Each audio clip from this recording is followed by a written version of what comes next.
하나님은 영이시니 예배하는 자가 영과 진리로 예배할지니라. 이 예배하다라고 하는 것은 단어가 프로스키네오예요. 합성어입니다.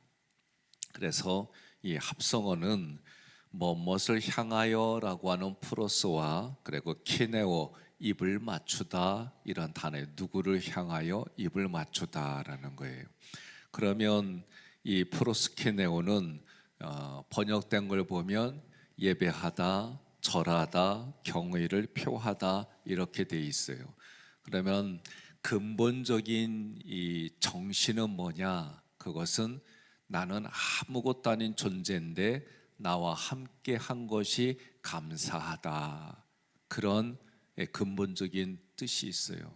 나는 아무것도 아닌 존재, 예배도 드릴 줄 모르고 뭘 할 줄도 모르고, 그런데 하나님이 나를 찾아와서 나와 함께 해주신다 말이요. 이것이 감사해서 하나님 앞에 하나님을 향하여 엎드리고 하나님을 향하여 경배한다. 이게 예배라고 하는 뜻이에요.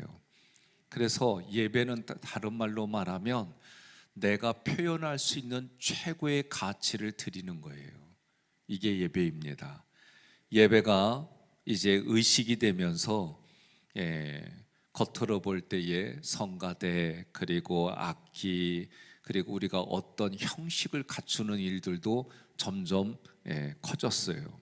예배의 본질이라고 할 때는 나는 아무것도 아닌 존재인데 그런 나를 향해 먼저 찾아와 주셨어요. 그러면 우리가 무엇을 믿느냐? 하나님이 하신 일을 믿는 거예요. 하나님이 하신 일, 누구를 통해서? 예수 그리스도를 통해서 하신 일을 내가 믿는 것이, 여러분, 그의 구체적인 내용이 뭐예요? 십자가, 부활, 승천, 재림이에요.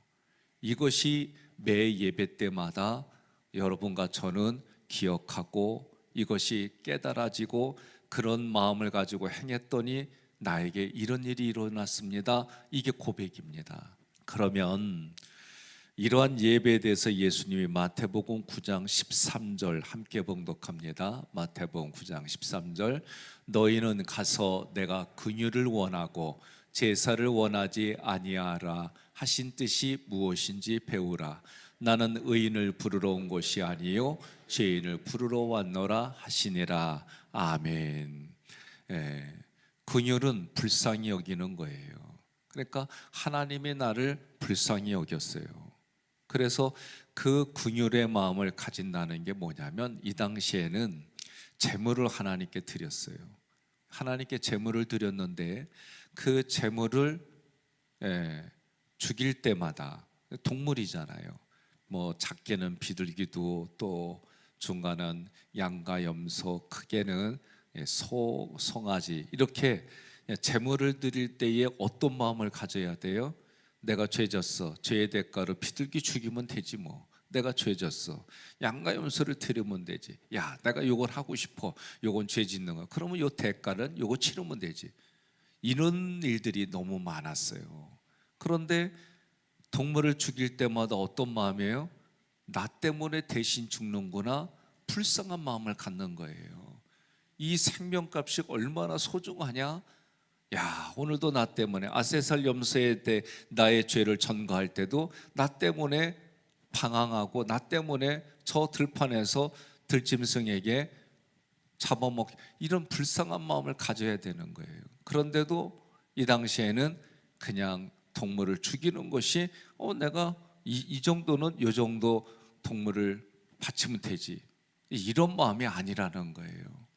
나 때문에 대신 죽는 그 동물에 대한 불쌍히 여기는 마음, 그 마음이 하나님의 마음이다.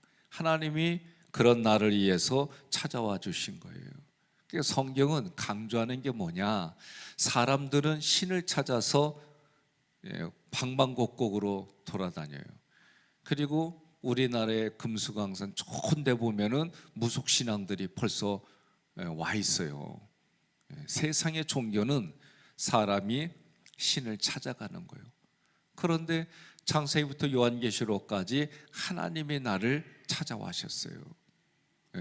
찾아오셔서 하나님은 사랑이다, 내가 너를 사랑한다 그렇게 표현할 때마다 아니 언제 하나님이 나를 사랑했어요? 하나님이 나를 사랑한 증거를 보여주세요. 남녀간에 서로 사랑해요. 그러면 하늘의 별을 따다가 갖다 줘요. 그럼 별 따다 줘요. 그러면 별 따는 흉내내면 아이 좋아라. 좀 TV 좀 보세요. 네, 해간의 표현들이 그래요, 그죠? 근데 성경은 하나님이 나를 사랑하신 그 증거가 뭐냐? 독생자 아들 예수를 이 땅에 보내셨단 말이에요. 그 얘기는 구체적으로 나에게 보내셨다는 거예요.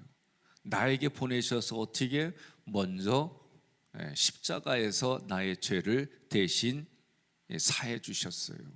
그래서 나를 위해서 예수님이 희생하셨어요. 이게 사랑이다. 그리고 그 사랑의 완성, 율법의 완성이 십자가에서 자기의 목숨을 내놓은 예수님의 십자가 보혈이다 말이요.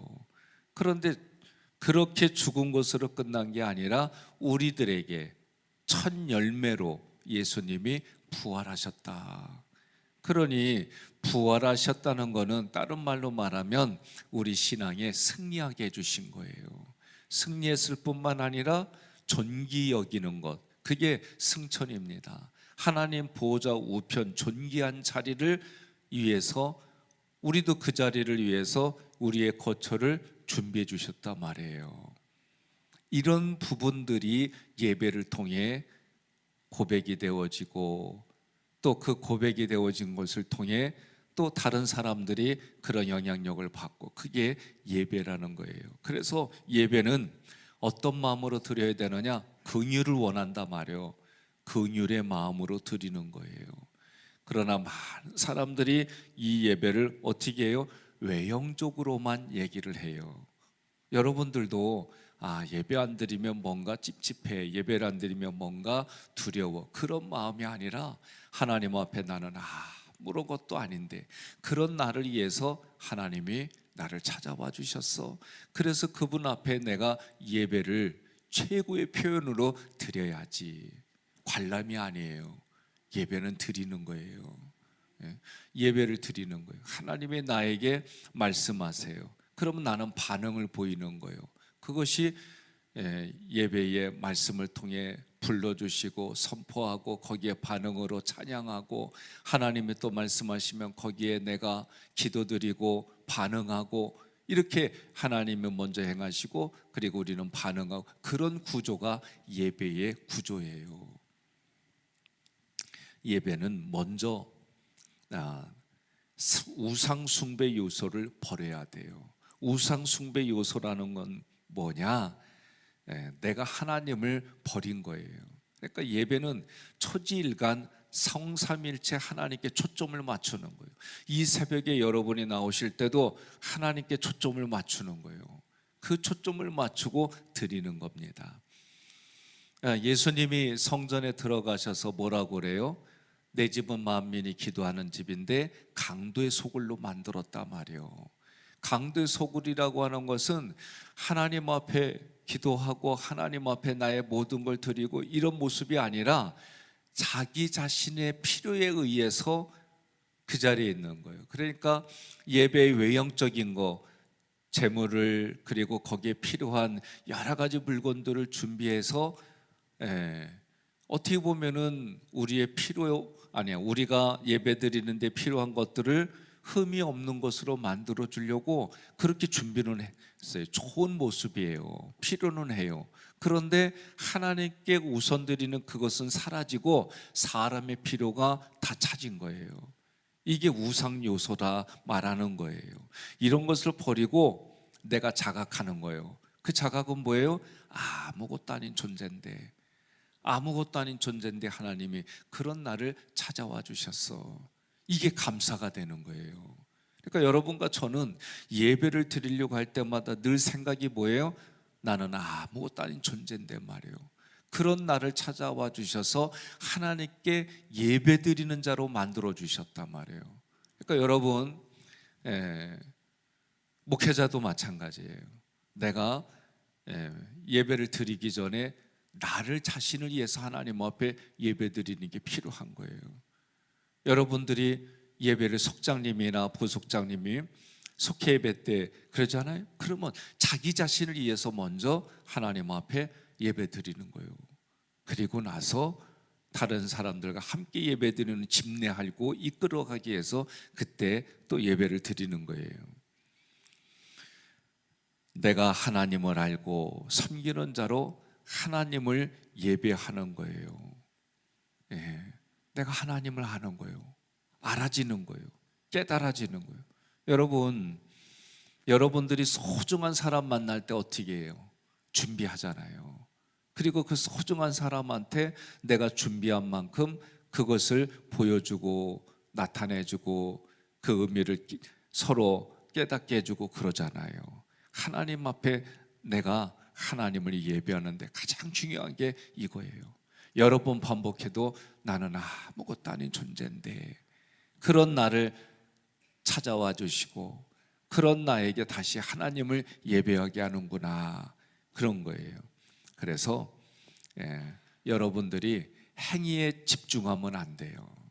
행위에 집중하면 자꾸 하나님과의 관계가 멀어지게 돼 있어요. 그래서 우리가 고백하는 건 조금 전에 그런 걸 통해서, 그러면 예배라고 하는 것은 누구를 향하여 입을 맞춘다 그랬는데 실제로는 예수님을 향하여 입을 맞추는 거예요. 그러면 그 예수님이 나에게 베풀어 주신 것을 고백하고 그것에 대한 감사가 있고 그것을 통해서 내가 의지를 결단하는 거예요. 그래서 예수님을 찾는 거예요. 여러분과 제가 마태복음 5장부터 8장 그 전까지 7장까지 산상수훈이 있어요. 산상수훈은 예수님이 뭐라고 그래요? 우리로 쉽게 알아듣려면 구약에 선포된 하나님의 말씀, 그래서 그 말씀을 가지고 이스라엘 백성들이 알고 있는데 그 알고 있는 것은 하나님의 의도대로 알고 있는 게 아니라 자기들 필요에 따라서 말씀을 다 바꿨어요. 그걸 예수님이 하나님의 의도대로 내가 너희에게 다시 전한다, 그런 의도가 산상수훈이에요. 예수님이 구약의 의도대로 그리고 지금 선포되어지는 말씀이 미래에 예수님이 십자가에 질 것, 그걸 그 앞에 제자들과 성도들에게 전해줬어요. 오늘 우리에게는 그 예수님이 어떻게 돼? 과거에 이미 진행됐어요. 그리고 과거를 찾아보니까 만세 전부터 이미 계획한 일들이 지금 여러분과 저의 삶의 실제가 돼서 일어나는 거예요. 그 일들은 앞으로 언제까지? 마지막 심판조로 재림하는 그날까지 이루어지는 거예요. 그래서 여러분과 저는 십자가의 구속의 사랑과 은혜 안에서 다시 그것을 음미하고 깨닫고 그리고 그것을 찬양하는 예배가 돼야 되고, 그 예배 중에 기도하고 찬양하고 말씀을 듣는 일들이 하나님 앞에 나는 아무것도 아닌 존재인데 그런 나를 찾아와 주셨어요. 그런 고백이 언제냐? 말씀을 전할 때에 오늘 내가 마음의 문을 열고 나를 향한 하나님의 말씀이구나, 나를 향해서 주시는 말씀이구나, 그런 마음으로 또 듣고 또 그 말씀을 들으면 가슴에 새겨서 이 말씀대로 내가 살아가야지, 그렇게 또 결단하는 거예요. 이 새벽에 여러분과 저는 그런 마음을 가지고 온 거예요. 또 새벽에 우리가 구하는 게 뭐냐? 예수님을 구하는 거예요. 예수님만 찾고 그리고 예수 생명의 문을 두드리는 거예요. 그리고 나서 하나님의 나라, 하나님의 뜻을 위해서 기도한 후에 우리가 기도하는 게 뭐예요? 나의 일용할 양식, 오늘 나에게 주시는 하나님의 말씀, 그리고 마음에 주시는 말씀, 그리고 육체를 위해서도 여러분의 삶의 필요를 위해서 그렇게 구해 나가세요. 그러면 하나님이 때를 따라 돕는 은혜로 도와주심이 믿어지고 그렇게 기도하는 것마다 다 들어주는 줄 깨달아져서 오늘 이 새벽에도 여러분이 하나님의 나라 의를 구하고 그리고 중보 기도를 한 후에 여러분 개인의 심령을 위해서 구하시기를 주님의 이름으로 권면하며 축복합니다.